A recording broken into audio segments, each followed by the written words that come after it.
All right. Final finance live stream. Here we're going.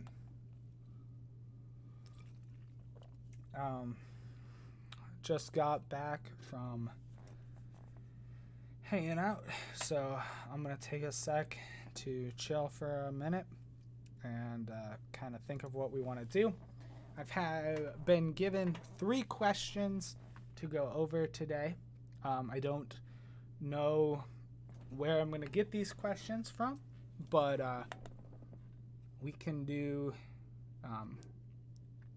any additional questions if you guys have them as well. So let me try to find first of all, a discount rate.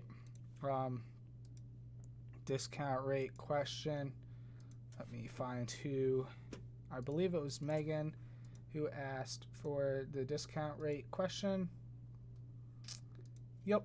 So we're going to first do a discount rate question. And what else are we going to do? We're going to do a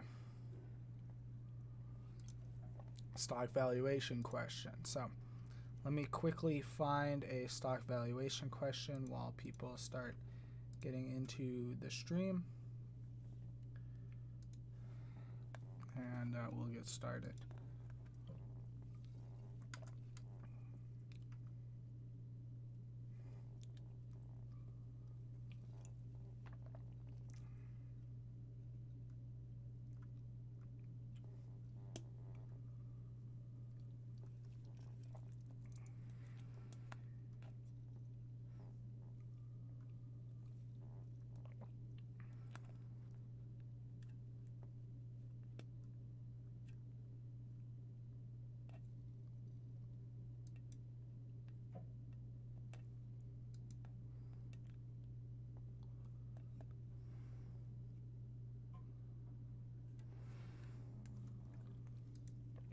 All right, so I have found a stock valuation question. It's not my favorite, but we'll use it unless anyone else has a stock valuation question they would prefer. And while we're waiting, we'll just start off with some chess, I guess. Just to chill for a bit.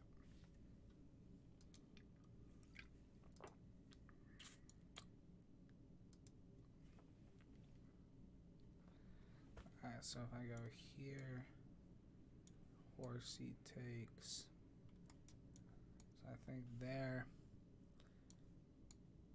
rook take, or do we go there, horse takes, pawn push. I think here, horse takes, pawn push, queen. Alright.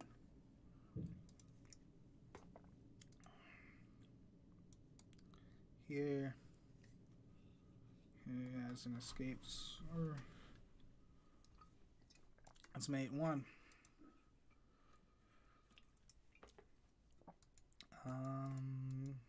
We can't go there. Go there, but then that's takes.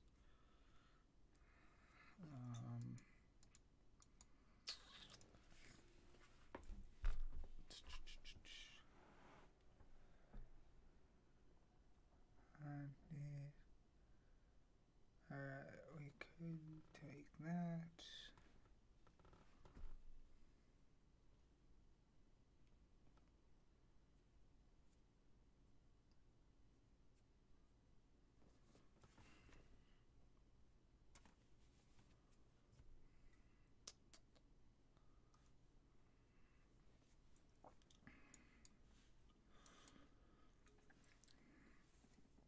That doesn't really help us at all. That sacrifice. Taking that is just a free piece. Boom, boom.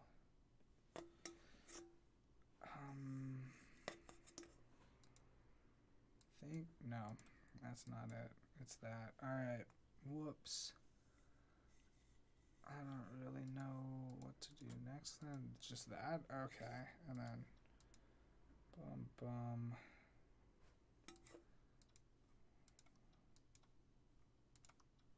Huh.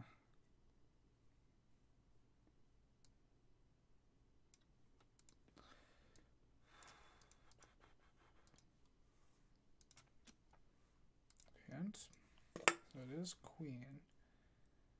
Queen takes bishop. Okay. That kind of makes sense to me. Not a ton, but whatever. It's now 8 o'clock. Enough chess. I'll stop crinkling the cans too and actually get to some finance. But we're not starting with this question. We are starting with a weighted average cost of capital question, which is not this question. We already did that one.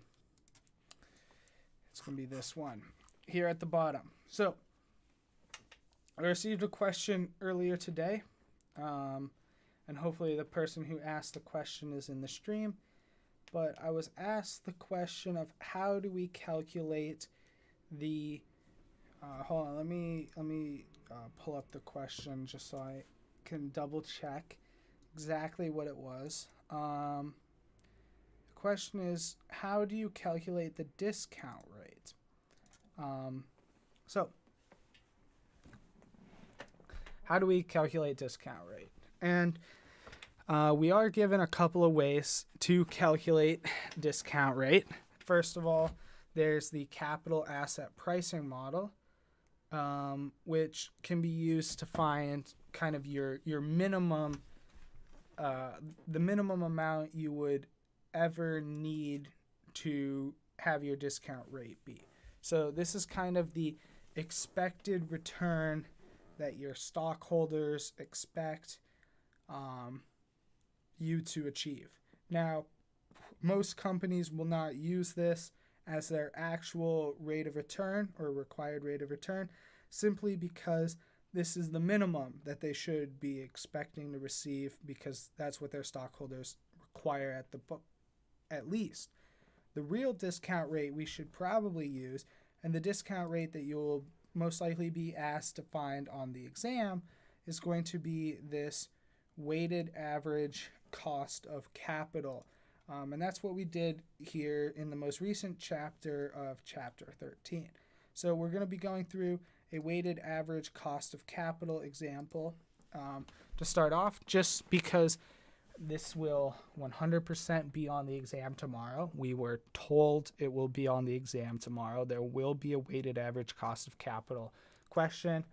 So let's get into that. And for those of you who are just getting in, here's the schedule for tonight so far. Please feel free to add additional questions if you have them, and we'll add them. So essentially, if we're going to start with the discount rate, then we're going to do a stock valuation problem, and then we're going to make at least I'm going to make my review sheet, because I have not made mine yet. And so yeah, that's kind of the goal. Let me get rid of these Excel sheets that I have open, and let's open up a brand new sheet on Excel, and we'll get right to work on this problem number 7. Now, I did already make a video on this problem. I think it was pretty decent, but we're going to do it again just because I think it's, well, once again, it will be on the test tomorrow. Now, on the test, supposedly, potentially, we are going to be given a, what do you call it?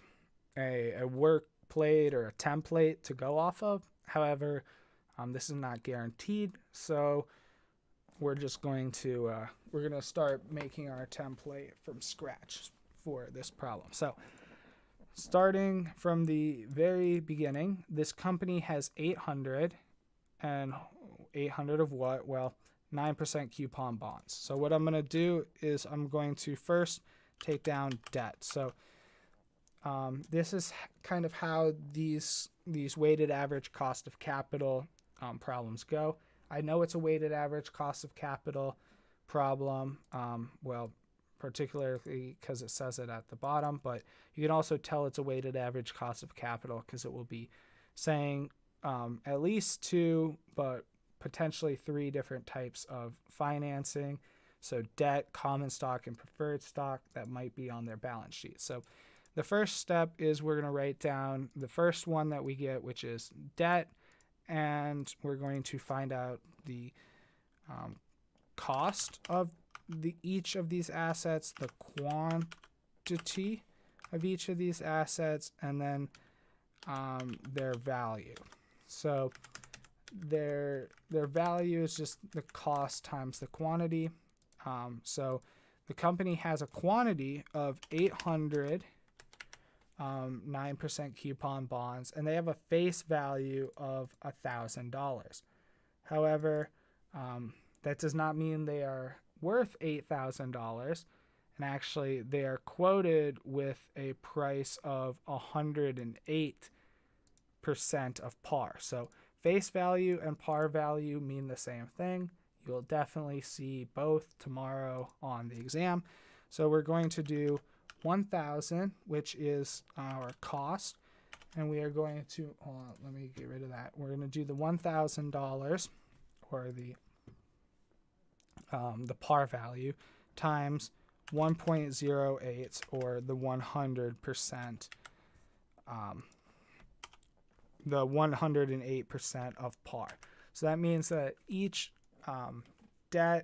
piece of debt, or each bond, is going to be worth $1,080, and there will be 800 of them. And so in order to get their total value of these, we're going to multiply both of those together. And so what we'll get is we will get that the total value of debt is $864,000. So now we'll move on to the next piece of information, and that is that the bonds pay interest annually. That's not important at the moment, but will be important later. And the company has 20,000 shares of common stock with a par value of $20 each, selling at $75 per share. So we'll take this down. So this is common stock. Now, you might get confused at first and think, oh, the par value is 20, so their cost is 20. But no, always with common stock and with preferred stock, you write down their sale price, or the price they are currently selling at. And this can get especially tricky if tomorrow on the exam you are given questions where they may have this common stock on a balance sheet. So it might say something like balance sheet, and then the first column will be like common stock, and then it'll say at $20 par value, $20 par value. And then if you know that it has a $20 par value, and then let's say it's going to be $400,000 of $20 par value shares. Now, you might say, oh, well, because their balance sheet says $400,000, that's the value of it. It is not. Balance sheets do not reflect fair market values, and therefore what we have to do in this situation is we would have to divide this $400,000 by $20 per share.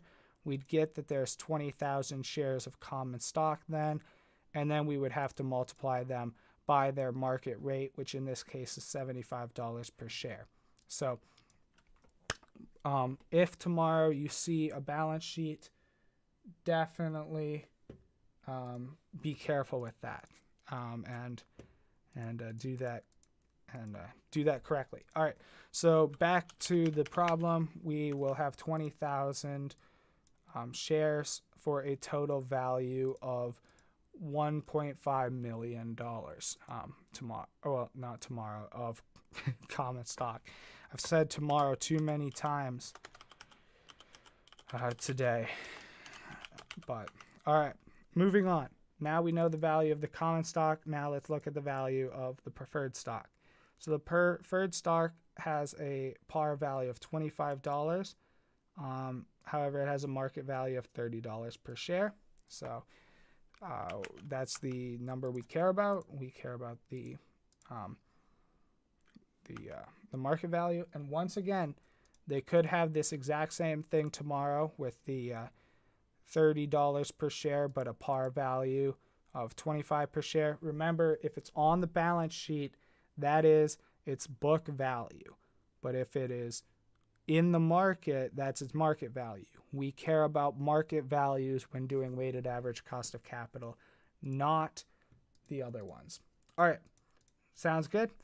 And we have 10,000 of these shares outstanding. So we're just going to copy that down, and we'll get that there is $300,000. So then we're going to make the total row, and we're going to just sum all of these up. Boom. We get a total value of all the sources of financing of $2,664,000. And then all we need to do now is divide each source of financing by the total and pull it down. If you're new to my streams or my videos and you're confused how I got this to reference the same cell each time, just hit F4 after you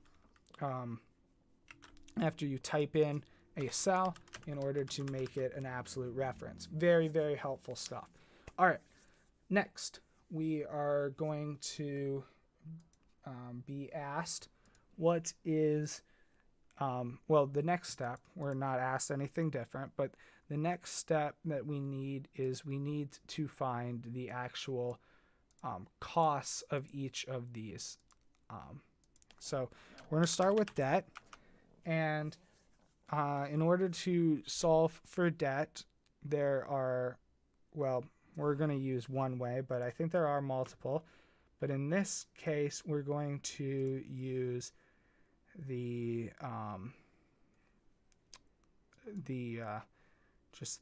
return or the bond stuff.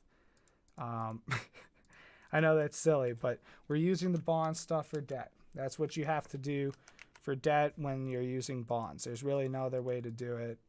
And so we'll just start by taking down all of the information on the debt. So first things first, we'll have the present value of the bonds. And so the present value of the bonds is, it's the cost from up here. So $1,080. Then the next question is, we have our face value, which we will also call our future value. Now, why is it future value? This is the amount that is going to be paid out once our bonds get to maturity. When our bonds reach maturity, they will be worth $1,000. Now we will have payments, and these payments are made annually. So we're just going to do the payments times the future value, which is 1,000. This is also the face value or the par value. And we're just going to do the payments times 0.9, which is the coupon rate. So we're going to get payments of 90, and we are going to get these payments for years of 25. So 25 years. And now we need to see what is the rate.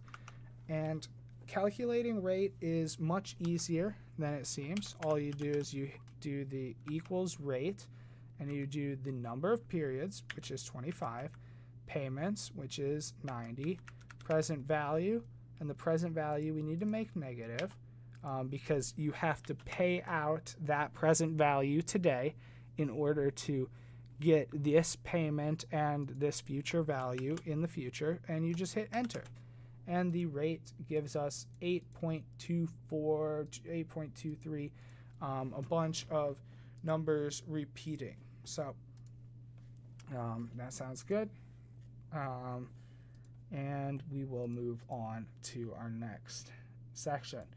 If you guys want to double check that, please feel free to do, and let me know if I got that section correct.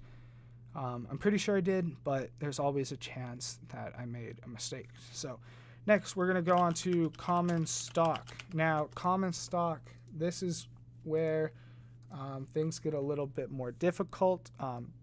This is difficult, but it's from earlier in the semester. But common stock is a really, really recent thing, and so you might not fully understand it yet or whatever. And so whenever we're doing common stock required returns, we're going to use the capital asset pricing model for it. What we need to find is this RE, or the required return on equity, whatever you want to call it. So return on equity equals the risk-free interest rate. So what is a risk-free interest rate? So the risk-free rate, let's see, risk-free rate is 6%. Hold up, getting emails. And then what's the next aspect? Well, there's the beta. We need the beta. And then we need the market rate. And then what we're going to get is the required rate of return. All right. So what we're going to do with this one is instead of filling it all out and then calculating it, because we have our equation up already, all we're going to do is we're going to do the risk-free rate, boom, plus the beta, which is right here, times the market rate minus the risk-free rate. And we're going to close parentheses and hit enter. Now, that's not it yet. We still have to fill everything out, but if ever you just want to go through and hold on, we'll get rid of this. But if you ever want to go through and just make the equation before you've input all your numbers, I find that helpful sometimes. So the beta, 1.1, and then we need the market return of 0.13. And there we go. Now we get our required rate of return on common stock, which is 14%, but is slightly larger at 13.7%. All right. Now, final one, preferred stock. Now, preferred stock is very easy, but I don't think it has, it might have one, but I'm not sure if it has a equation here on the equation sheet.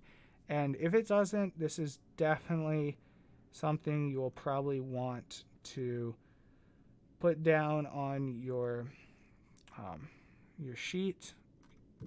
And it doesn't look like it does, but all it is, right, and you might be able to remember this yourself, you probably will be able to, but essentially preferred stock is stock price and dividend, right?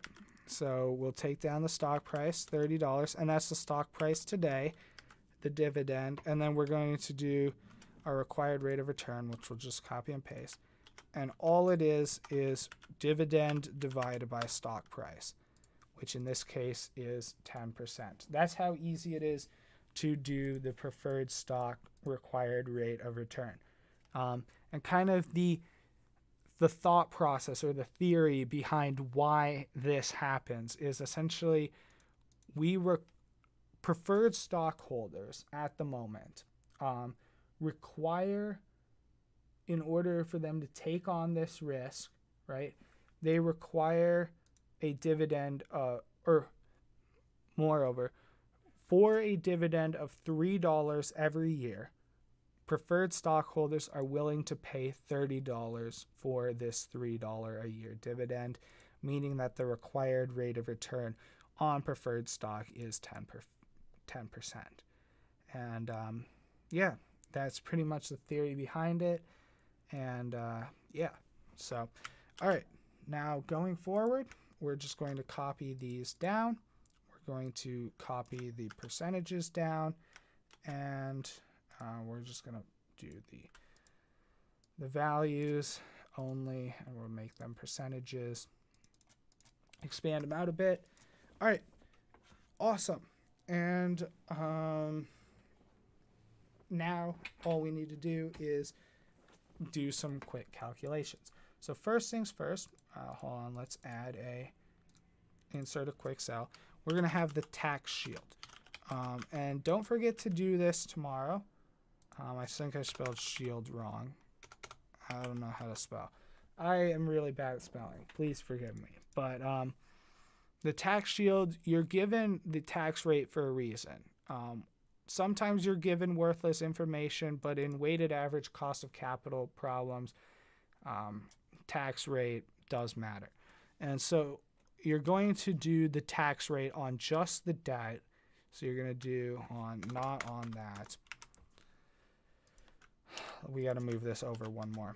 But so the ratio of debt is 8.2. The ratio of the required return of all these is there. But the tax shield will allow you to save 35% on your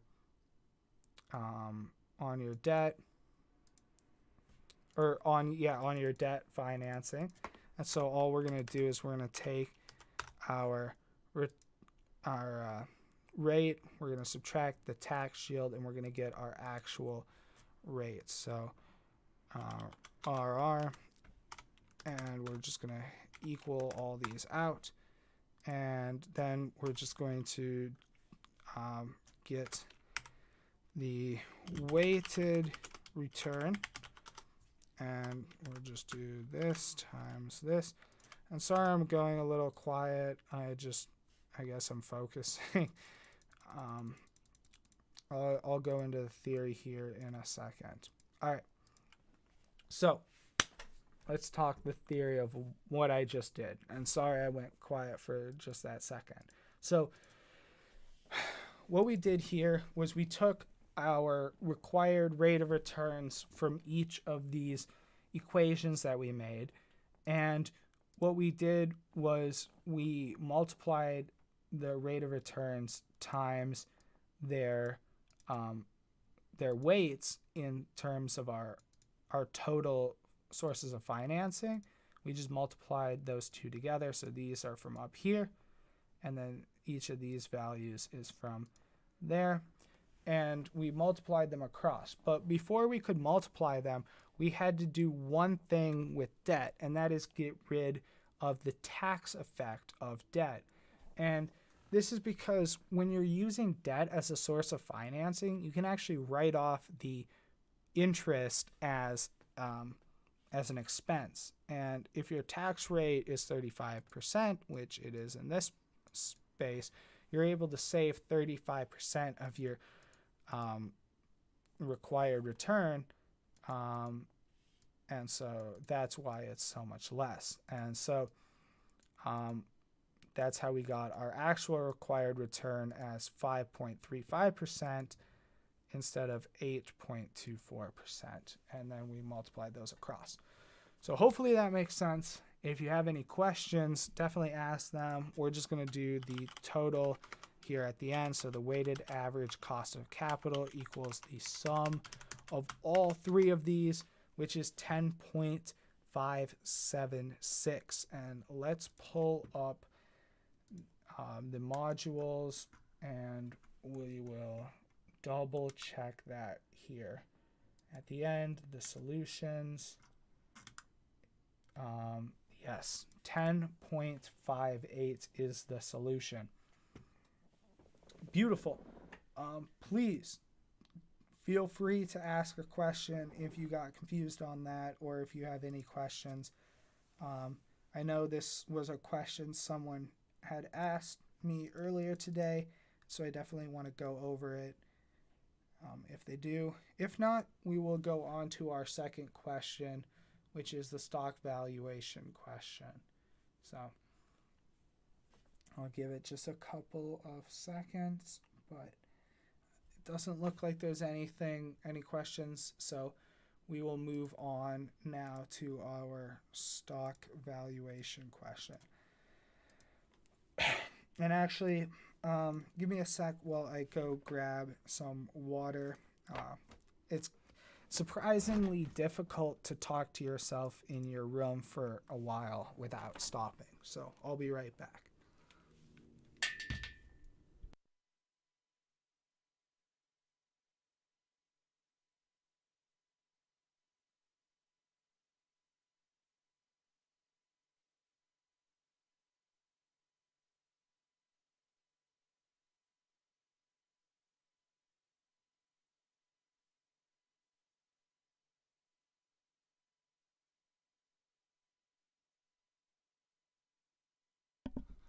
All right.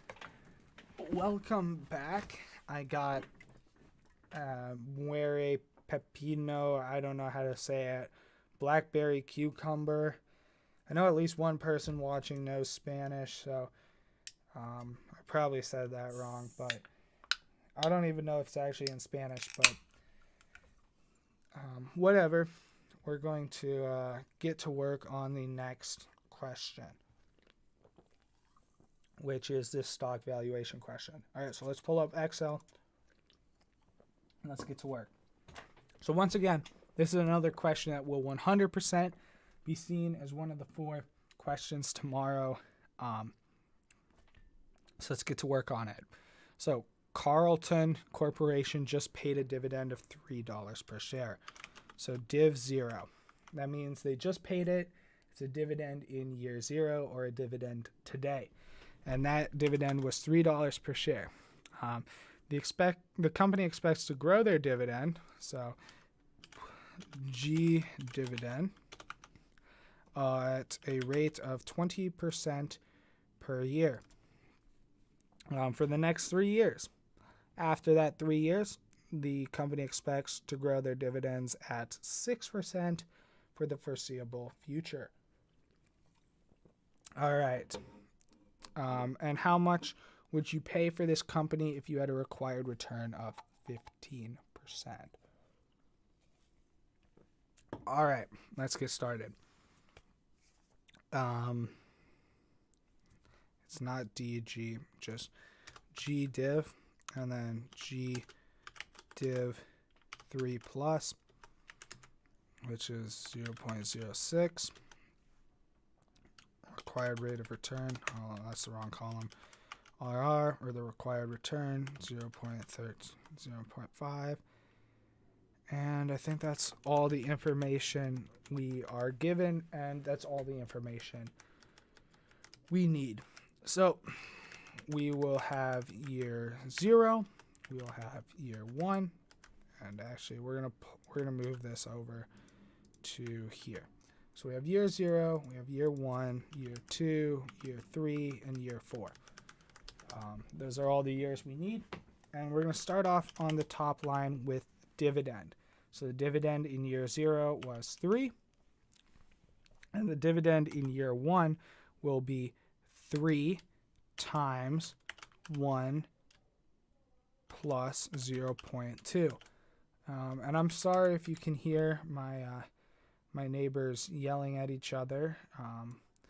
I swear they always choose the worst time of day to yell at each other, but I'm sorry, I can't control that.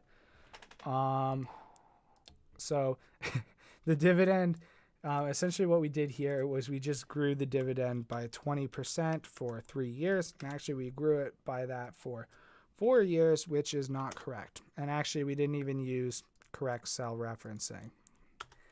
I don't know who I am or what I'm doing, but yep.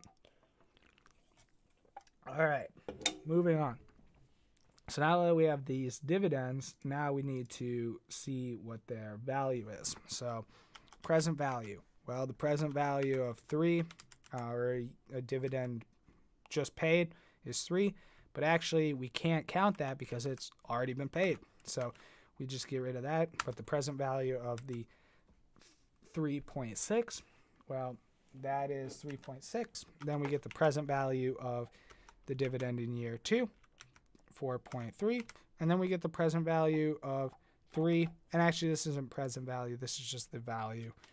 We'll put just V, not present value. Sorry, don't say that. And then we'll get the value in year 3 of this one in year 4. And why do we do that? Well, let's pull up this constant growth dividend model thing right here. And this is probably one of the most important equations. You will be given it tomorrow, so you don't need to memorize it. But essentially what it says is the price in year 0 is equal to the dividend of year 0 plus 1 plus the growth rate divided by R minus G, or the dividend in year 1 is or P0 equals the dividend in 1 year divided by the required rate of return minus G. So that's what we're going to do. We're going to pretend we're valuing this stock in year 3, right? We're going to pretend we're valuing in year 3, and we're going to use the dividend in year 4, so we're going to use dividend in year 4 divided by the required rate of return minus the growth rate going forward. So we'll just do that right there, and we get that it has a value of 66.56. Really, that's just 51. Sorry. What's wrong?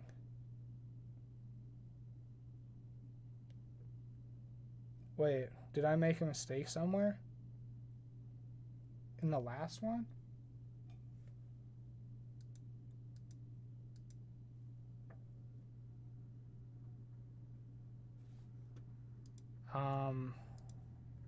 My work here was correct, so it has to be here. Sorry, hold up. One sec. Cam, can you tell me where I made a mistake? Also, by the way, you can't donate, but the best way you can donate is to add me on LinkedIn. Wyatt Lindquist on LinkedIn. No donate button. Just add me on LinkedIn. It's more valuable to me right now than money.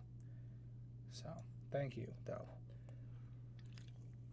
All right, before we go any further, I need to know if I'm making a mistake or something. Because Cam is saying there's something wrong. I'm not sure what my mistake I made was. Because I know my previous work was correct. I'll pull it up right here, right next to it. Yeah, this is correct. All these are right, so I have to be making a mistake here. Oh, all right. Thanks, Cam.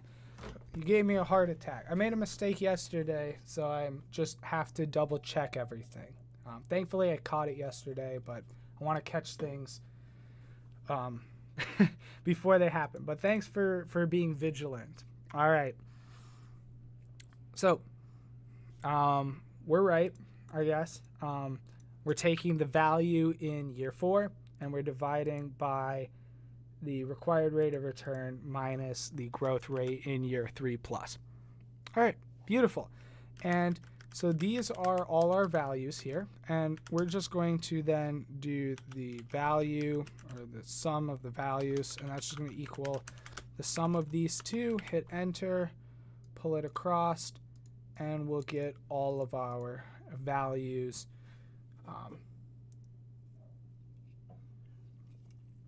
Don't worry, Cam. No problem. Thanks for double checking me though. Everyone makes mistakes, and I make mistakes all the time. All right. Let's keep going. So now, based off this, we then have to create the actual value for this thing, or how much investors are going to be willing to pay for this. And in order to do that, I believe we just take the net present value of all of these numbers, and that should be correct. So equals NPV, and the rate is the 15%, the values of the 3 periods, and you hit enter, and we should get that the value we need is $49.95.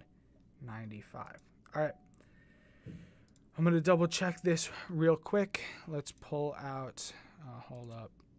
I'm going to pull it off screen just so I don't share anything I shouldn't. But I'm going to double check this work here. This should be in chapter 7, solution. Yep. So this is right.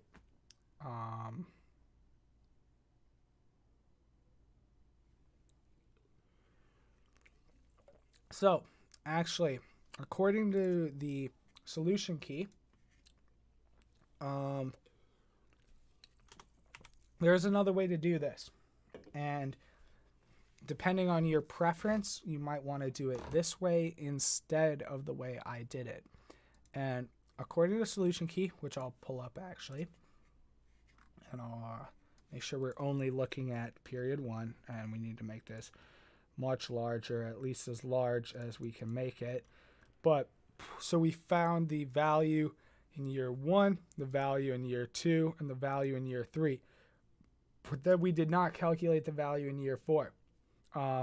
What we did then instead is, according to this, is we just found the value of year 3 divided, or the amount paid in year 3 divided by 1 minus the growth rate. And I did get a value that was 3 decimals off, but I believe this is a rounding thing where if we had rounded differently.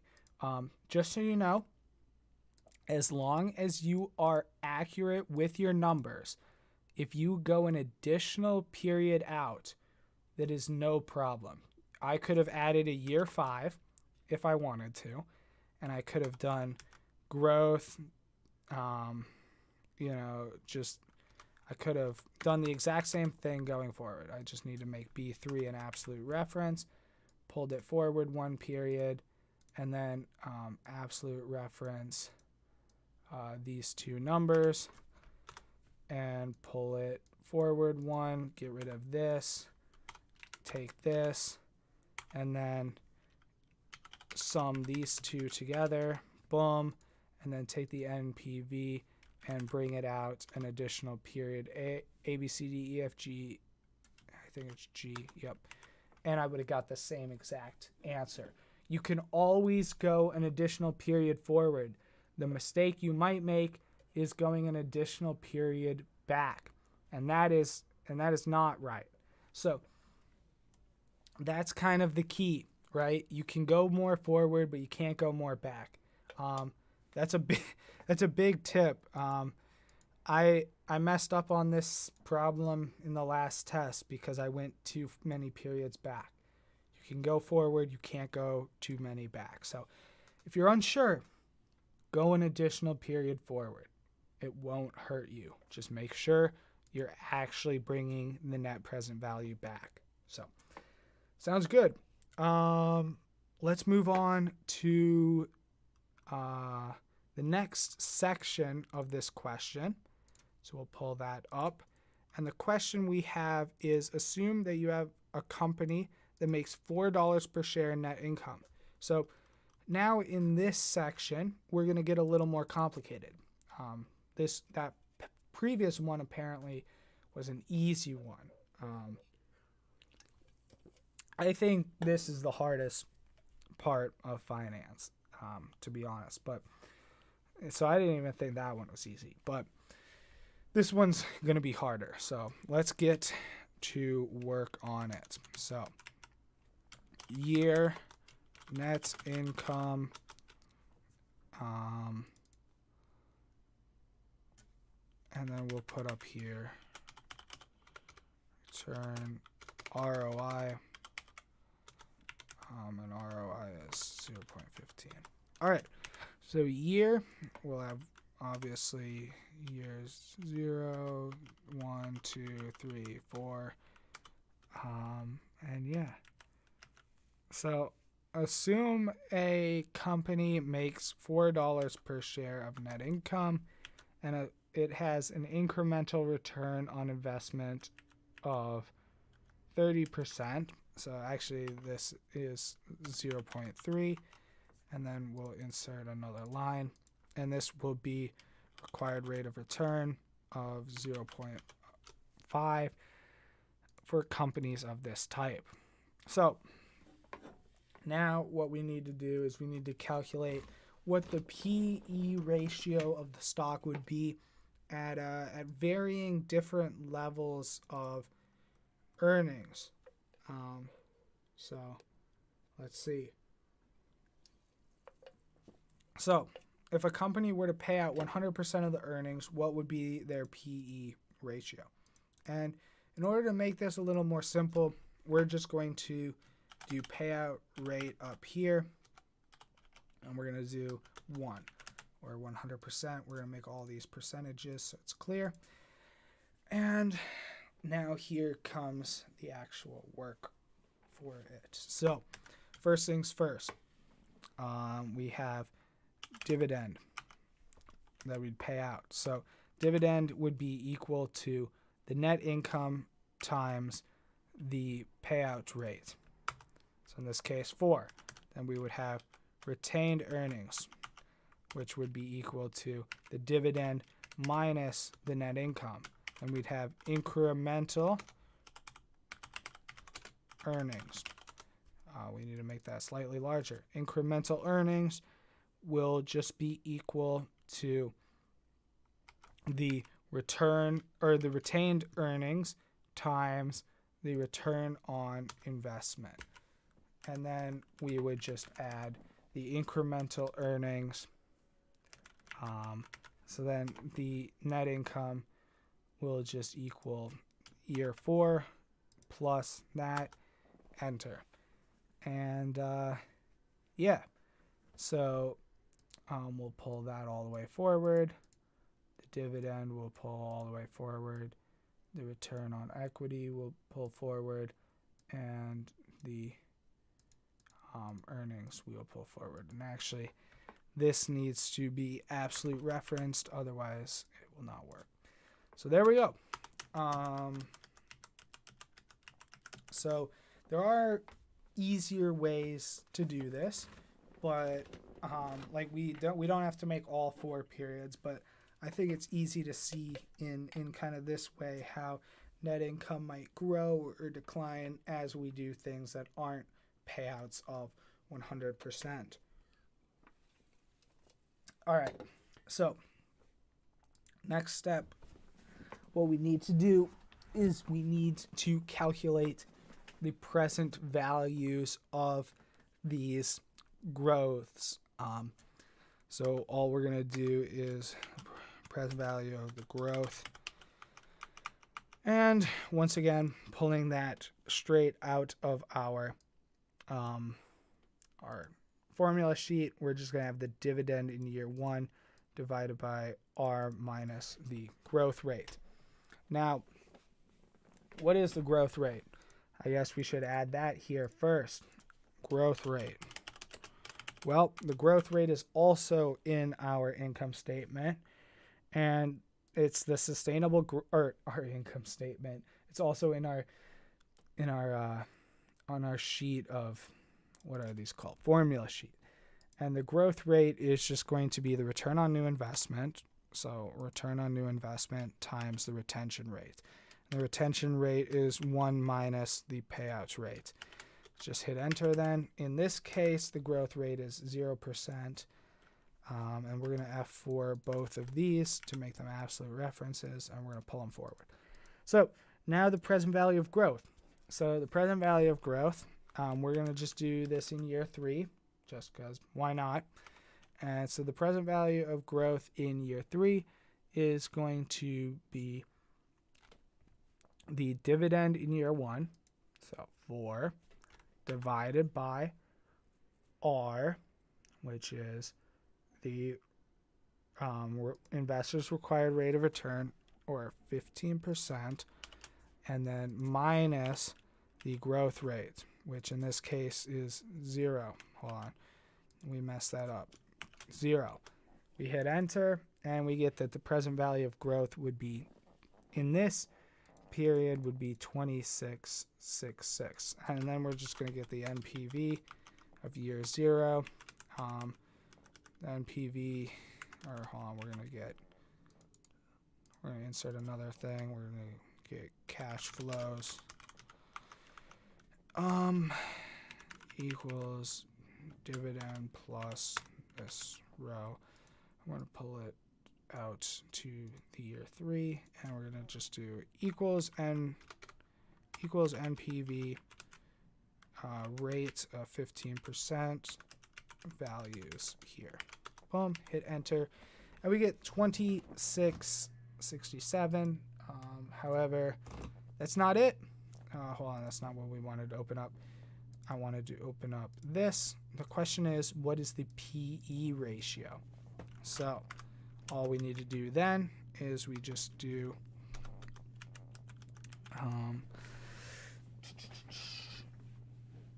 price to earnings, so equals the price divided by the earnings.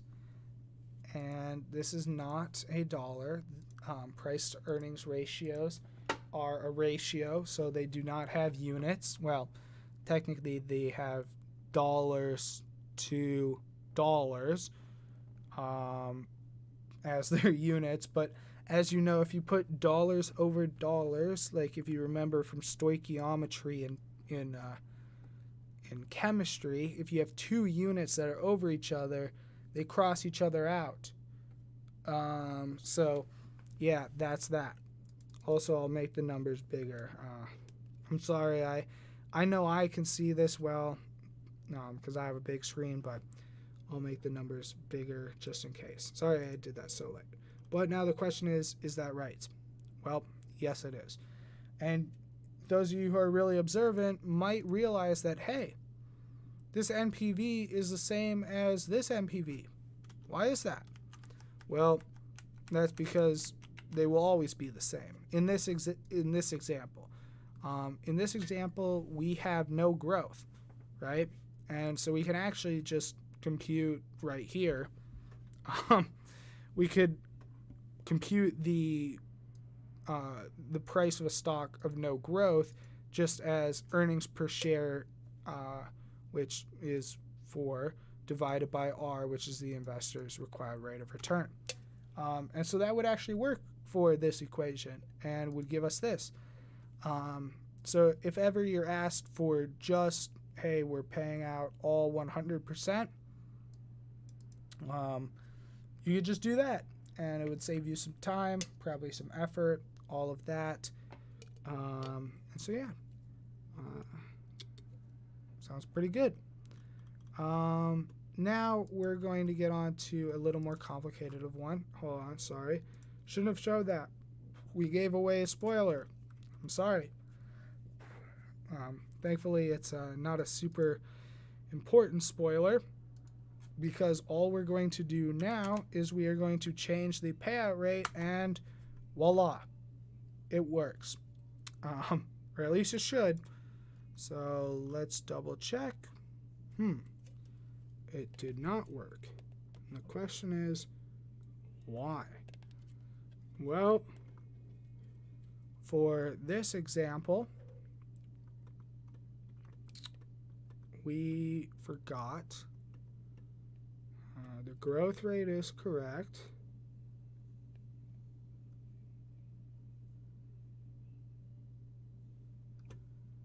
I think we made a mistake on the return on equity, which in fact we did. So the return on equity should be 4 minus 0.2, not the other way around. And if we pull that across, then I believe, no, even still, it does not work. Let's check incremental earnings. Once again, we forgot to F4 this. And there we go. And it just keeps getting actually worse.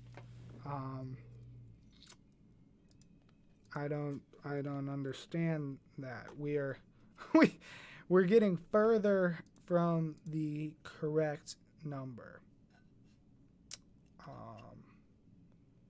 incremental earnings.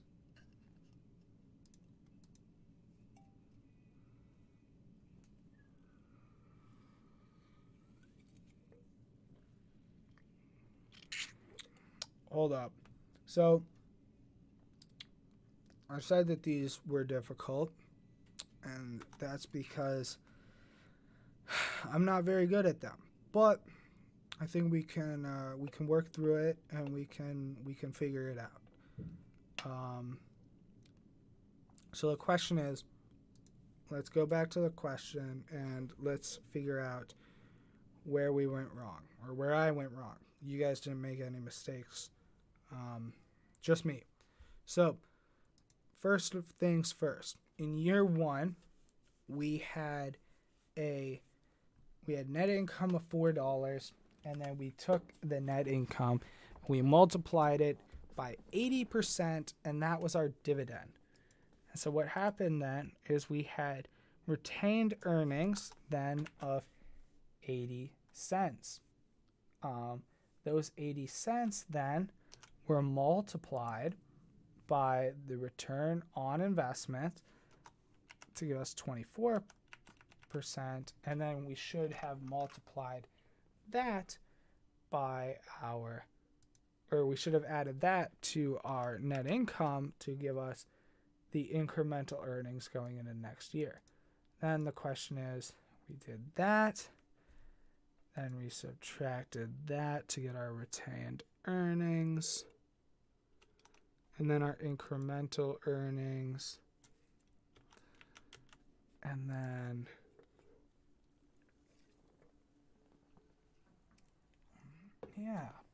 all right. So why are we messing up here? Is your growth rate 6% or your ROI of 30%? It's a good question, Nick. So the growth rate, let's go back and check that. Growth rate equals the return on new investment times the retention rate. So the return on a new investment is still 30%. Nothing changed there. And then it should be multiplied by 1 minus the payout rate, which is the retention rate, right? So it should be 1 times, or 1 minus 80 or 20%. So 20% times 30% should give us 6%. So that does seem right to me. The question could be from this is the net income divided by the 15% minus 6% gives us 32. The dividend, this, that, this. Hold on. Is our price correct? That's the first question. No, our price is not correct. Our price is off by $7. Huh. So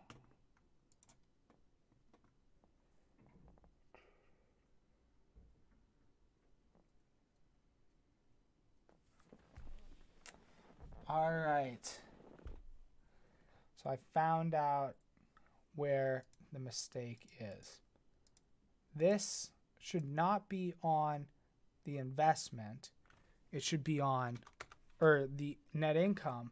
It should be on the dividend.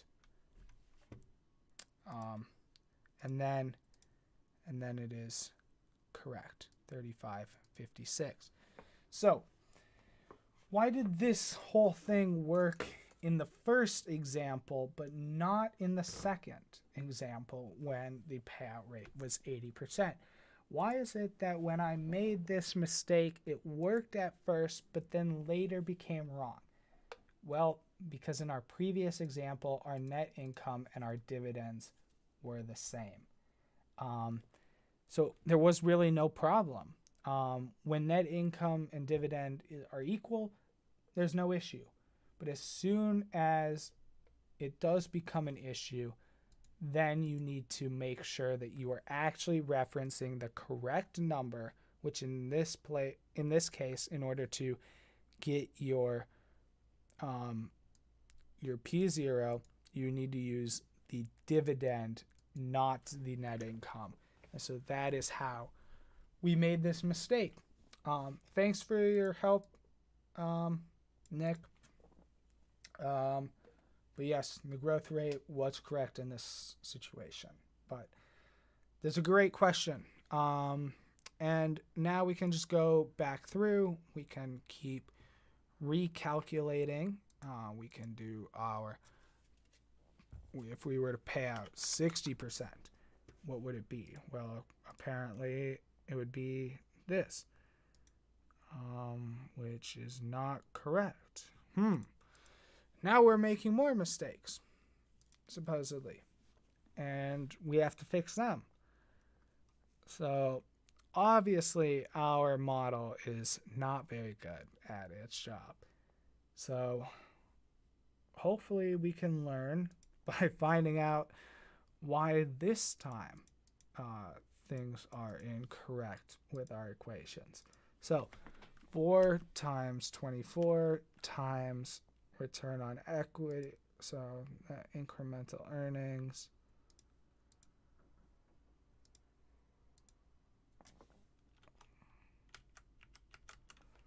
bum bum bum, bada bum bum bum.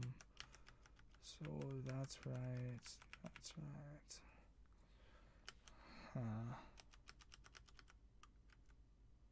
Dividend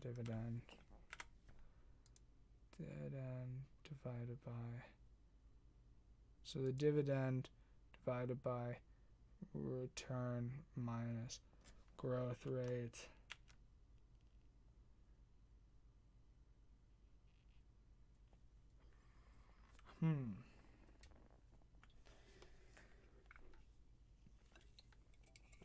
So why is this one incorrect?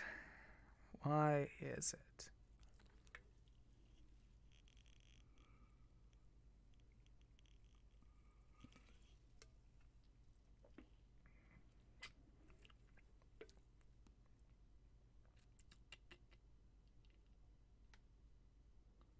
Let me see.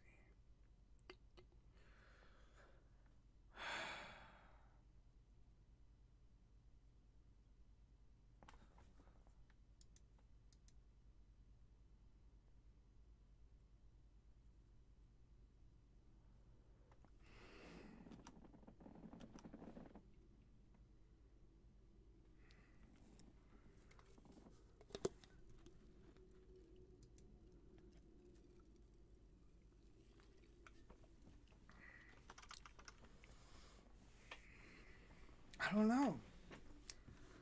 This one's confusing me.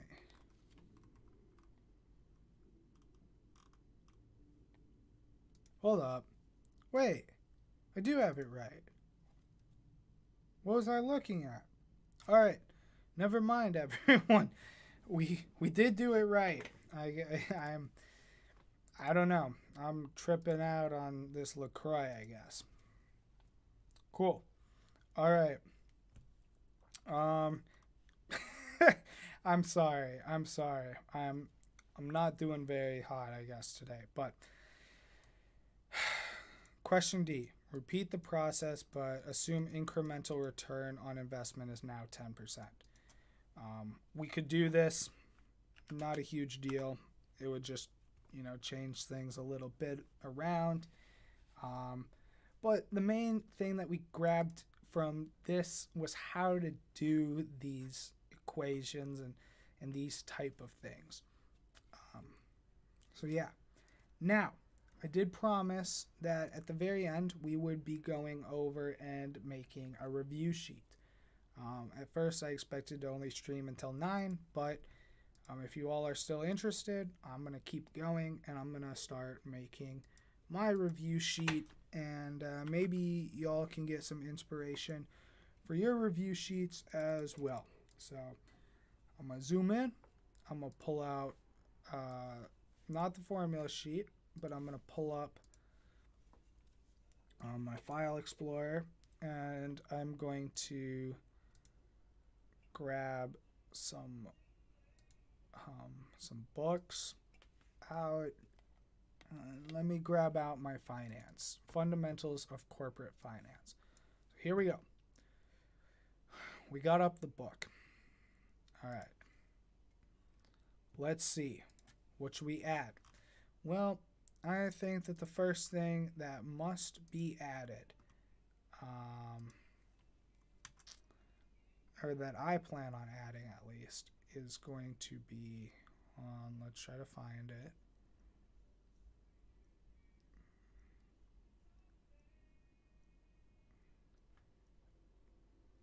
This. Table 13.1.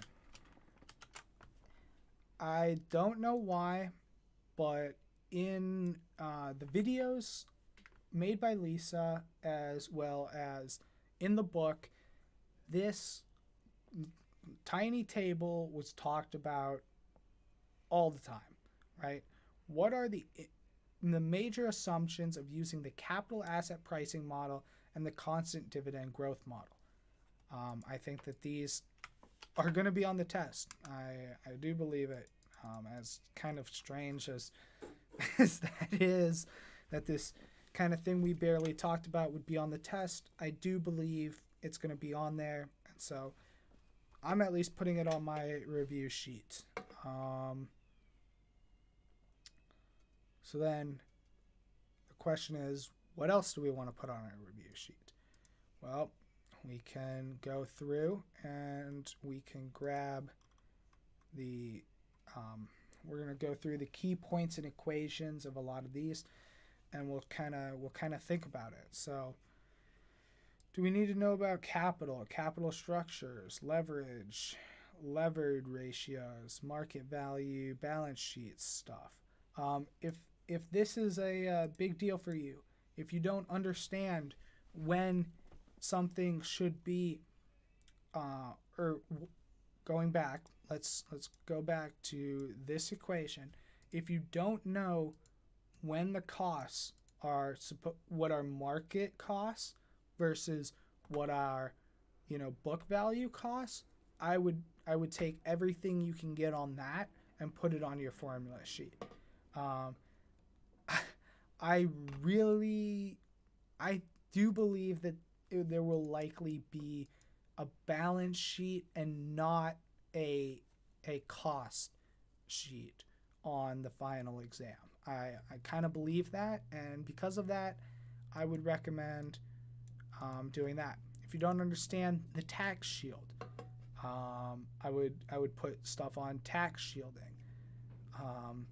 We're already given all of the formulas, but that doesn't mean that all the formulas make sense.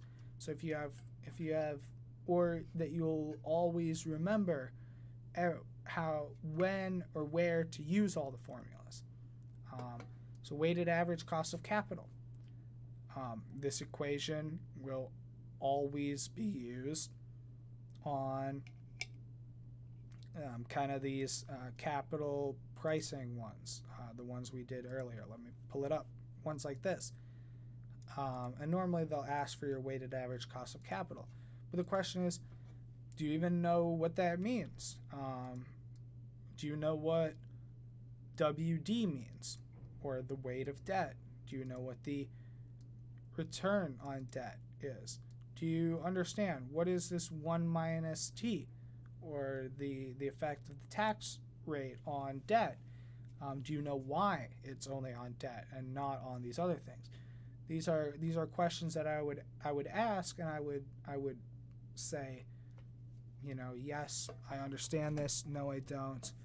And I would put those things on if I needed it. You're given most equations. Equations are kind of easy to do. Yeah. That's how I would go about doing it. I don't know if you all actually want me to go through and make my formula sheet, that might get kind of, or not formula sheet, but my sheet. I don't even know if I'm going to add that much to it, honestly. I feel like I'm given the formulas. I don't really know what else I would need, and kind of guessing theory that's going to be on the test is, I think, at least incredibly difficult. Oh, I would maybe add this, the cost of preferred stock capital. Actually, I'm going to take a screenshot of that and add it to mine. Cost of preferred stock capital, just because you never know. That's an equation not given to us. Might be useful.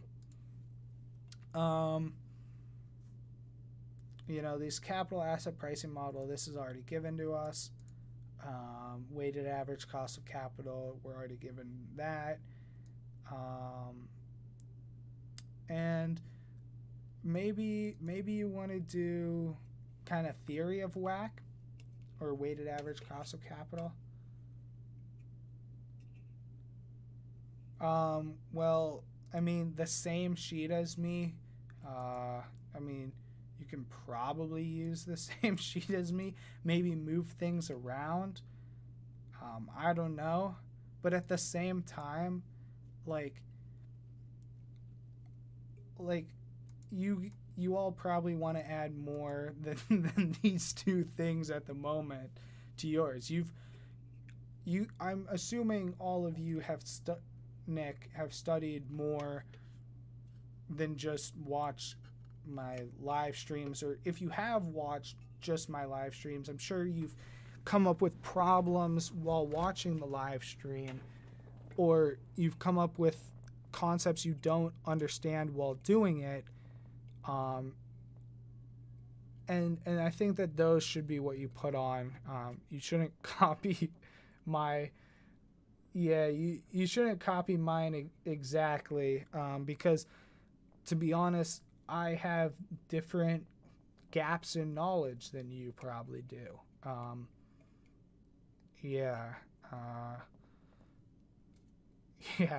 Like, I don't know, like this here, the differences between the capital asset pricing model and the constant dividend growth model. That's somewhere that I don't fully understand, and so I put it on mine. But I feel that most people might understand that. And another recommendation, go through and ask yourselves these questions. What does the weighted average cost of capital measure? It's kind of in the name, but if you don't know, it measures the weights of each of the three, sometimes only two, because some companies don't have preferred stock, but at least debt and equity, common stock values for the company, and their relative weights based on the market, not based on the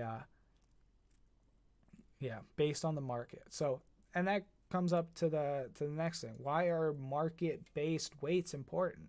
Well, because the market, we need to be using the NPV equations to see if things are a good idea in today's market, not if they were a good idea in yesterday's market. Because, like, let's say Johnson & Johnson, for example, was trying to do their, see what was a good investment. Is it a good investment to make a vaccine, right? Well, I mean, that's probably a bad example, but is it a good investment to develop this new technology, this new drug, whatever they want to ask themselves? Does it make more sense for them to use their investors' required rate of return today, or when they were founded over 100 years ago? Probably today. And so that's why we use market weights, not book value weights. Because remember, book value weights don't change. The book value of Johnson & Johnson's stockholders' equity section probably hasn't changed a whole lot since they first went public. And I don't know when they first went public, but that was a long time ago, I'm guessing. Maybe not, but I'm just assuming that. All right. Next question is, why is the coupon rate of existing debt irrelevant to finding the cost of debt or the cost of debt capital? And the answer to this one, it's not completely irrelevant. So this is actually kind of a bad question. It is relevant because you do have to use it to compute the coupon payments. However, the debt capital, it only matters what the today's price of those bonds are, not the bonds coupon rates themselves, because those coupon rates might not even have been accurate on the day that they were issued, little less today. All right, question 4. Why is it easier to determine the cost of preferred stock and of debt than it is to determine the cost of common equity? That's because preferred stock and debt are considered debt, and it's pretty easy to compute that, but equity is very difficult to compute. And once again, there are also the two different ways you can compute that. And so, yeah. So it seems like people are dropping out of the stream at this point. There are less and less people. Maybe because this stuff is so small. Let me zoom in a bit. But if y'all would like me to do something else or talk about something else besides these kind of boring critical thinking problems, let me know. Otherwise, if you love the critical thinking problems, I guess I'll keep talking through them. I think they're insightful because there'll probably be questions like this on the test tomorrow. I would assume that seems to have been what's been on the multiple choice section. The last whatever 2 tests we've had have been mainly critical thinking questions, and we've already gone over a ton of other types of questions. So sounds good. Why would the I can never even remember what this stands for, and that's why I have it on my formula sheet. The constant dividend growth model.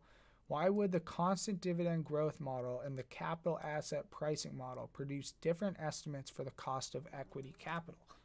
Well, it's because they have completely different inputs. That's primarily why.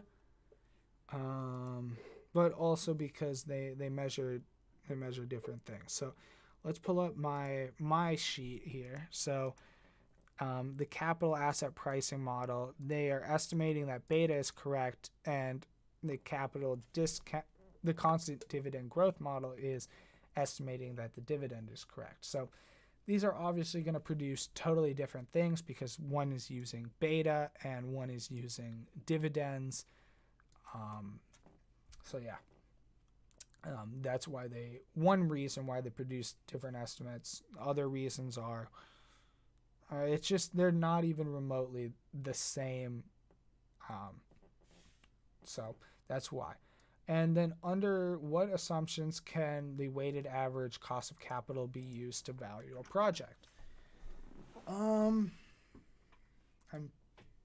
pretty sure under any common NPV type equation. If anyone knows more than that, please let me know. Obviously, there are limitations to when NPV equations can be done, such as NPV equations cannot be used if you don't fully understand the cash flows associated with the project or the business. So yeah, but yeah, definitely let me know if you know more about critical thinking question 7. Yeah. All right. And then number 8, what possible problems might be associated with the assumption in applying the weighted average cost of capital? Huh. I don't know.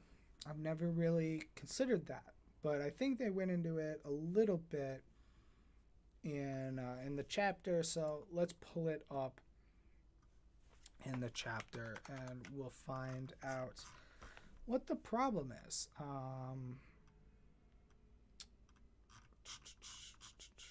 Oh, here we go. There are three main reasons or key assumptions that are being made, and most of the time assumptions are problems because they're not always true. So let's read through what the three assumptions are. First is that it's average risk, and I now remember average risk essentially says that the market risk of a project is average with the rest of the firm's investments. So let's say we're Apple, right? And we have two projects that we might undertake.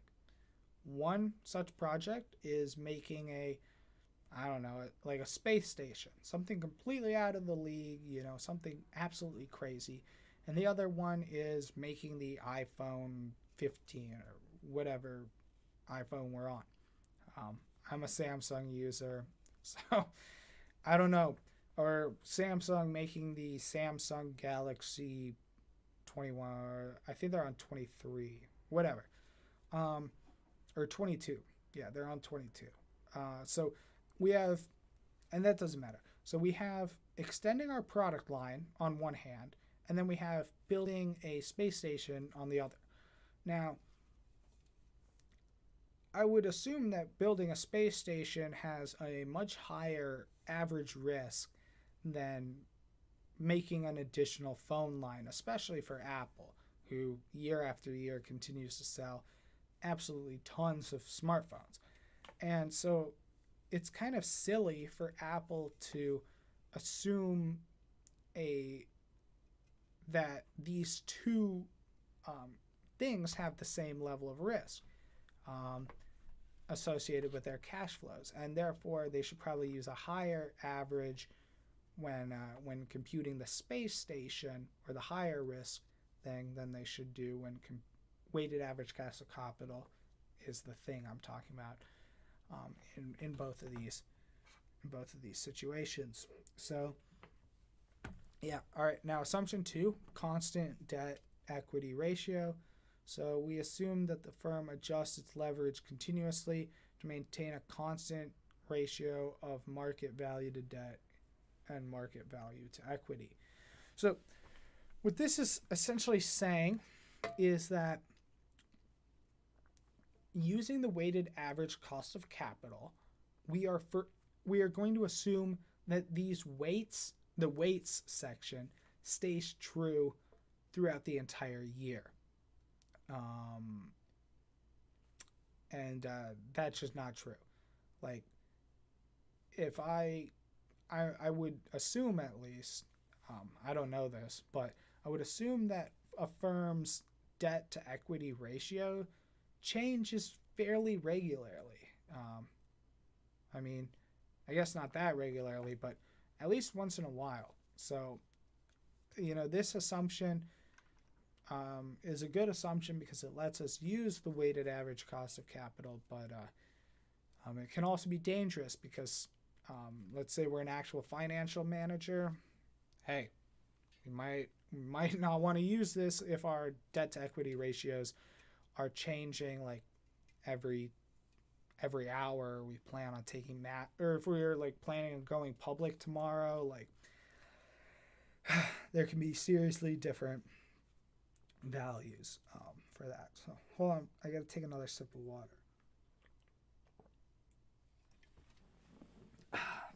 All right. Can someone let me know if what I'm doing is helpful, or if you want me to do something else? I mean, people are still watching, so I assume that means y'all are finding value in it. If you want to text me if you want something done, if you want to email me that you want something else done, feel free to do it. I want to do this stuff for you guys, or you all, not just Yeah, whatever. All right. Moving forward to assumption 3, limited leverage effects.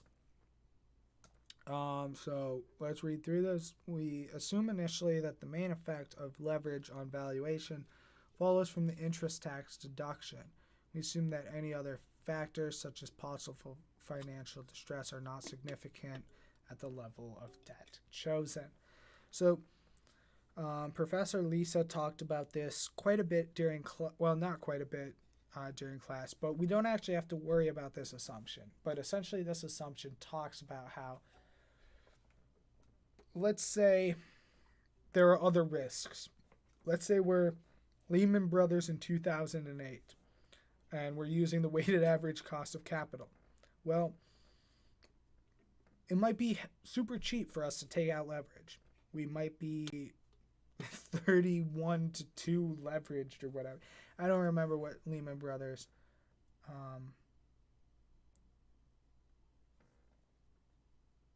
Can we go over the answering the question to the study guide? Yeah, we can talk about study guide stuff. That's a good point. Thank you for the suggestion, by the way. I'll pull up the study guide right away. All right. But yeah. That's that. So let's grab the study guide. I'm sorry if you were super interested in Lehman Brothers in 2008, but we got to go over the study guide instead. All right. We'll pull this over. Beautiful. This is way too small. I can't even read that. So, stock valuation, growth, plowback versus payout, and the effect on valuation. We already went over that in the previous section, but we can pull it, or in the previous problem, but we can pull it back up right here, and we can just kind of play with it. So what happens if we pay out more? Well, it kind of depends. And this is one of those it depends problems where plowback versus payout depends on a lot of things. And they can affect valuations in different ways depending on what they are on kind of the situation that the company is currently in. So, yeah. But on average, first of all, growth, if you're wondering what the calculation for growth is, we already talked about that. It's the return on new investment times the retention rate. And then the plowback versus the payout and the effect on the valuation. Remember that payout and plowback are opposites of each other. So when one goes up, the other goes down. It should be in here somewhere. Maybe it's not, but plowback is just one minus payout, and payout is just 1 minus plowback. And so essentially what plowback's effect on valuation is that the amount plowed back will be multiplied by the internal rate of return, and it will affect valuation by allowing the company to grow. And actually, we can calculate the growth rate using the plowback percentage, once again going to the formula sheet, by doing the growth rate as equal to the return on new investment times the retention rate. So having a higher plowback will provide more growth. However, it might not always provide a higher valuation, especially if your consumers want you to pay out things faster, or if you just can't get a good enough return to make it worth continuing to spend the money, not in dividends, because Then the next question is enterprise valuation using free cash flows, weighted average cost of capital, etc. Once again, these are pretty much in the formula sheets. We'll just pull this off to the side. I don't really know where to put it. I guess here. And then we'll pull this up. So first things first, enterprise valuation. Well, the enterprise value is equal to the free cash flow divided by the 1 plus weighted average cost of capital. And you just kind of got to keep going through and doing this. And this is going to be given to us tomorrow. So you don't have to really worry about this too much. If you understand these equations, you got it. And remember, FCF means free cash flow. I would totally recommend, if you don't know what one of these numbers or whatever means, put that on your one-page sheet that you're allowed to use. That's probably a great idea. All right. And how to calculate required return. So I'm pretty sure that is also here on the sheet. Yeah, in fact, it is right here. So it's just, well, what it's saying here, dividend 1 divided by P0 plus G. So, yeah, not to laugh, but yeah, that's given to us. So no need to worry. Well, it's right here. But do remember. So let's say you're given dividend yield and then you're given growth rate. Well, then you got it right here. That's it. And if you need to calculate dividend yield is just dividends divided by price. So you might be able to just calculate that for yourself. And so that could be very helpful. All right. Risk and return. The rate of return calculation. So chapters 12 and 11. So rate of return calculation. I'm not 100% sure what this is referring to. I did get a question on it earlier, I think, asking me to calculate the rate of return. But I think that the rate of return is just the capital asset pricing model here, or the weighted average cost of capital. Most likely, since it's talking about chapter 12, it's talking about the capital asset pricing model in this situation. But yeah, I mean, obviously you have to know the capital asset pricing model and all that. And yeah, let's move on to the next thing. Arithmetic and geometric means, once again on the formula sheet, geometric mean right here. And the arithmetic mean, if you want a quick tip on how to do arithmetic means, it's just equals average. Select everything you want. It works super easy for doing the arithmetic means, but that is not the geometric mean. So keep that in mind. All right. Next, correlations. So remember, Professor Lisa told us correlations are not required on the test, or at least for us to calculate correlations ourselves. If you want to know how to calculate correlations, just equals correl.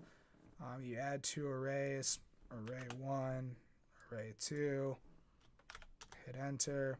Wow, they have perfect +1 correlation. That's crazy. That's just because they're almost identical to each other. But yeah, that's correlation coefficient. But where are correlations used? Well, correlations are important because they are used in calculating the variance of a portfolio. And talking about correlations then leads us kind of into standard deviation. Standard deviation is just, well, first you have to calculate variance, but then you do the variance,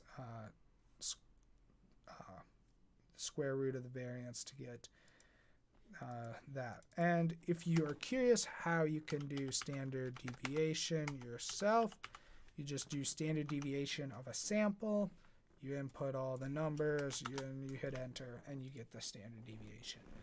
Remember to use standard deviation S, not standard dev P, for those of you who are gods at statistics.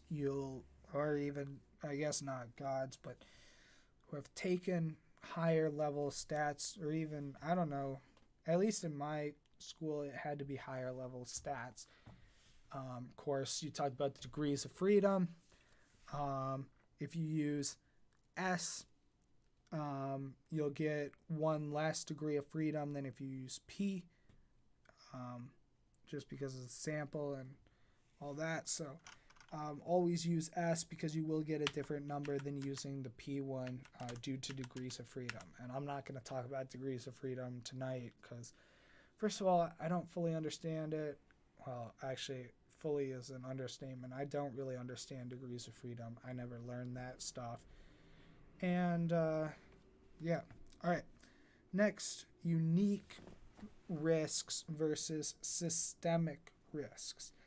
So I was actually asked about this by a good friend earlier today, and it's actually super, super important. So what are diversifiable risks versus undiversifiable risks? And the real key to understanding these two differences is that let's pretend you are I don't know, your Nike versus your Nike, let's say you're Walmart. That's a better example. So how much of Walmart's stock price, screw it, we're not going to make an analogy. What we're instead going to do is we're going to talk about what is diversifiable risk. So diversifiable risk is risk that can be gotten rid of just by diversifying. That's why it says it's diversifiable risk. So this unique risk is risk related to a specific industry or a specific company. So risks such as, I don't know, a Target burning down, or a hurricane. Those are diversifiable. If there's a hurricane, it might hit a lot of businesses, but if you're invested in businesses on the East Coast and on the West Coast, a hurricane is not going to knock out both your businesses, and therefore the risk is diversifiable. However, on the other end, there's systemic risk, and these risks are kind of risks that are intrinsic to the market that you can't diversify away. So an example of a good example of a systemic risk is the up and down of the economy, inflation, all of that stuff. So like in 2008, which is probably when most of us can remember a recession. I mean, I can't remember the dot-com bust. I don't even know if I was born before the dot-com bust. Whatever. I probably was. I don't know the date. But whatever. Doesn't matter. When the 2008 recession hit, regardless of if you were the most diversified person in the world, the entire market went down. You can't diversify away that risk, and therefore it is systemic. It is part of the financial market, and it is therefore non-diversifiable.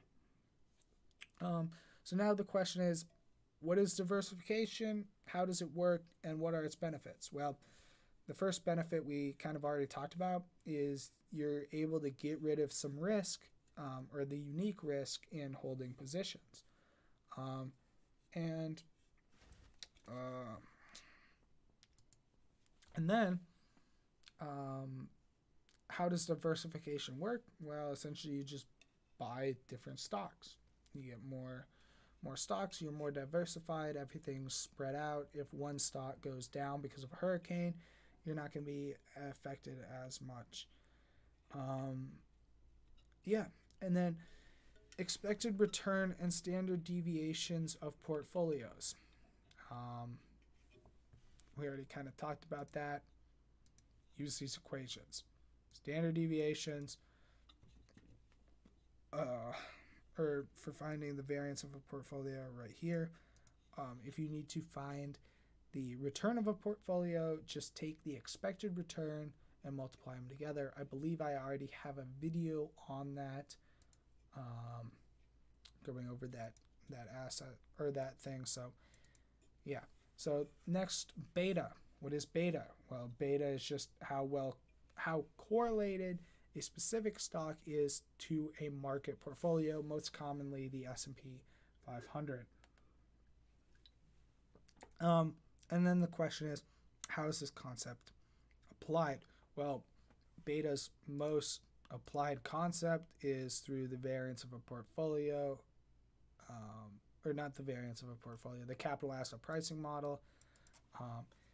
It essentially determines the required rate of return instead of a specific stock, instead of just going into the market portfolio. So, well, not instead, but it is related to the market portfolio. So that sounds good. How is it also applied? It can also be applied in other ways, but such as like seeing how much a stock moves with the portfolio, but that's kind of beta by definition, so not a huge deal. And then the security market line. Essentially, this is just a line, and actually I'll just pull it up here. I believe it's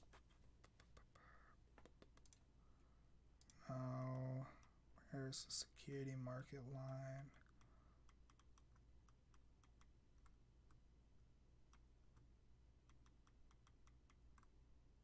I think this is it. All right, so this is the security market line. And kind of the deal with, oh, hold up.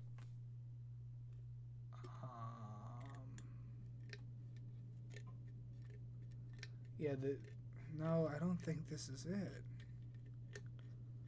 What the heck? Hold on. Let me pull this back up. Let's see. There might be another. All right, never mind. I think this is it. If it's not, I'm not sure. I feel like it's not the security market line. At least there's one like graphic of it that I remember seeing that was super easy to understand and showcase. Maybe I can't find it. All right. Whatever. I think this is as good as we're going to get in this example. So the security market line is kind of confusing, and definitely watch, what was it? Watch this problem too if you want to understand more about the security market line. But essentially the question here is, what is an efficient portfolio for and how do we use this efficient portfolio? And essentially, you can make a portfolio of, efficient portfolios and of risk-free rates, and you can sometimes do better than buying individual stocks.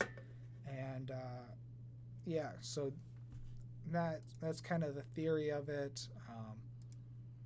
And you always want to be on the risk-free or the security market line. The main thing you should take away from the idea of the security market line is you want to be on the security market line. That is the key. Be right on that line, and therefore you are getting an efficient return for your investment. And this previous thing we were looking at is now not the security market line, because it wouldn't be beta on the bottom. The security market line actually is expected return versus volatility, which beta is volatility, but it's volatility relative to the other assets in the market. Capital asset pricing model, I think we've talked about this enough. At least I feel like we have, but yeah, just calculate it using this.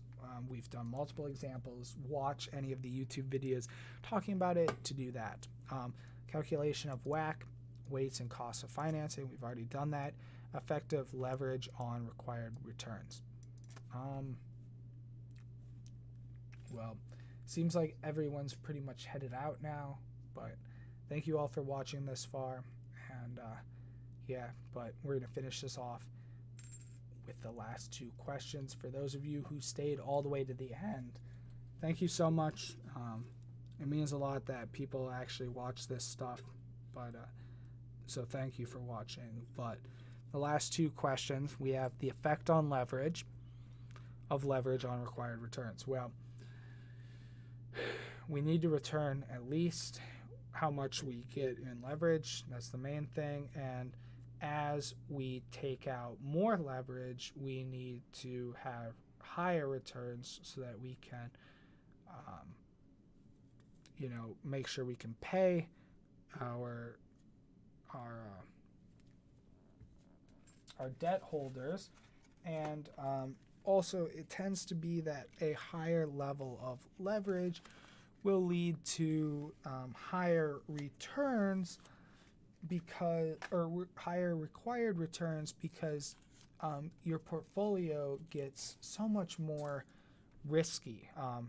Or not your portfolio, your company gets more risky, because essentially, and Lisa talked about this, but Professor Lisa, sorry, she talked about how a company with a very high amount of leverage, it's very risky to invest in that as a equity holder, because if they go bankrupt, all of their money is going to go toward paying off their debt, because debt holders come first over equity holders in the instances of bankruptcy. So that is the answer to B. And then finally, C, company versus project risk.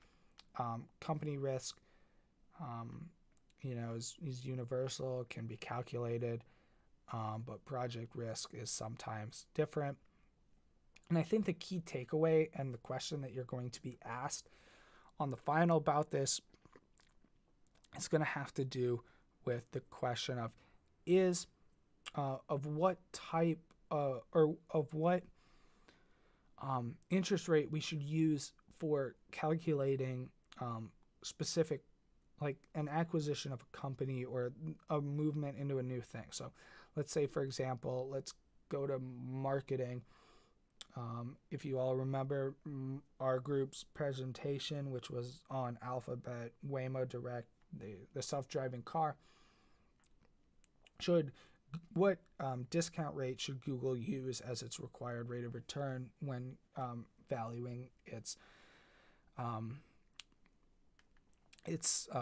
movement into a self-driving car fleet? And it should use the risk not of the company but of self-driving car companies, and they should probably use a similar weighted average cost of capital to that of Uber and Lyft rather than to that of Tesla, a similar comparable company as compared to using their own company's internal ones.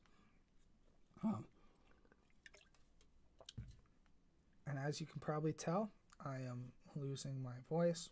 I also almost just swallowed a piece of metal. Thankfully, I didn't. But thank you all for watching, and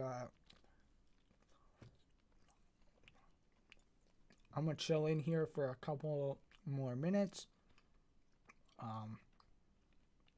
just answering questions if anyone has them. Otherwise, thank you for watching. Please feel free to add me on LinkedIn. If you enjoyed watching today, I'm going to go through and add people who did send me a connection request. Otherwise, yeah, we're just gonna be chilling, and we'll be done for the night. So, thank you all. And yeah, I'm losing my voice at this point. So, just ask questions if you have them. I'm gonna stay on until for a couple more minutes. But if I don't get any questions, then that'll be that. And thank you all for watching. Oh, sorry, I did not mean to bring that up. Sorry about that. If you were one of the emails I had sent. And yeah, we're gonna chill.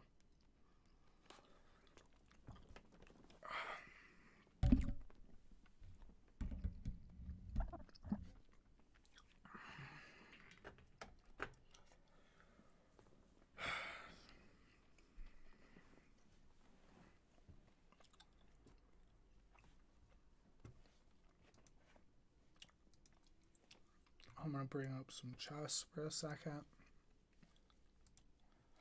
while we wait.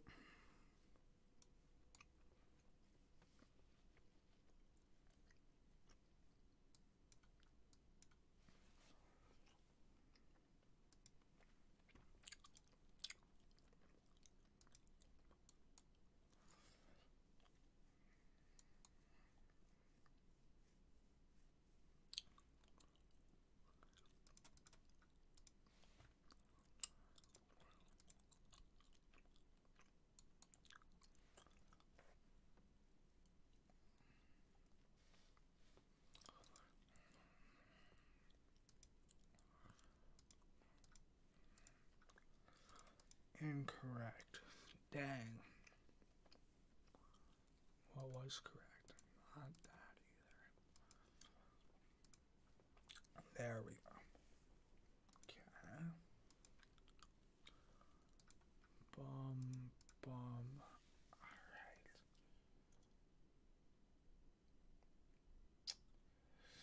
Yes. Kirsten. I thought about doing a retirement problem, but I've already done quite a few retirement problems, and yes, there will be a retirement problem on the test tomorrow. You are right. So here, I'll pull up my YouTube channel here.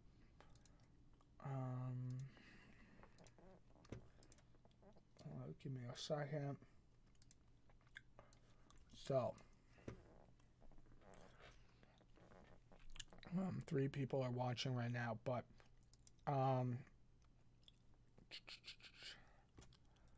videos. If you watch Finance Live Review Livestream 1, the first question we go over is a retirement problem. Watch that. I know that sounds kind of cold or whatever, like, oh, why don't you go over it right now? But I feel I did it best then. So hopefully that helps. I see that there's only one more viewer in the stream. So I think that's gonna be it. Thank you all for everything, and yeah, see you guys later.